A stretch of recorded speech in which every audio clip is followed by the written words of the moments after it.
Hello மக்களே, இன்றைக்கி நம்ம வீட்டில் குடல் குழம்பு அது எப்படி வைக்கிறதுன்றதை பார்க்கலாம்.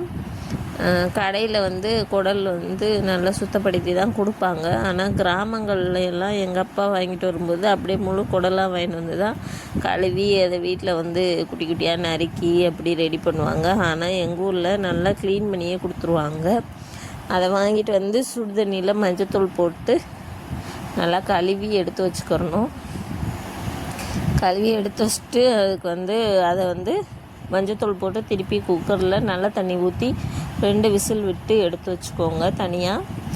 அதுக்கு இப்போ மசாலா ரெடி பண்ணணும். அதுக்கு என்ன பண்ணுறதுன்னா, ஒரு 100 கிராம் அளவுக்கு வெங்காயம் எடுத்து உரித்து வச்சுக்கோங்க.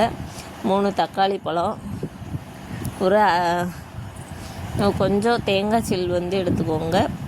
அப்புறம் சோம்பு, கசகசா, பட்டை, கிராம்பு, அன்னாச்சிப்பூ, அந்த இலை, பிரியாணி இலை, அது கூட கொஞ்சம் கசகசா, கொஞ்சம் இஞ்சி போட்டு நல்லா வதக்கிடுங்க.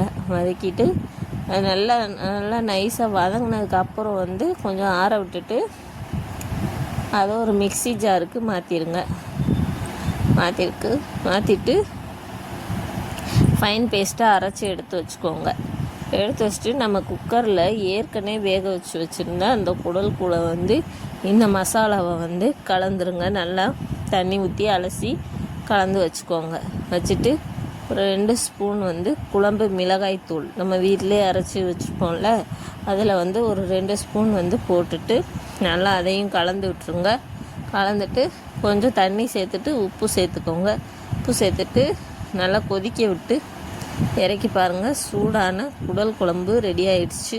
இப்படி தான் நாங்கள் எங்கள் வீட்டில் எல்லாம் வைப்போம். நீங்கள் எப்படி வைப்பீங்கன்றதை கமெண்ட் பண்ணுங்கள். தேங்க்யூ.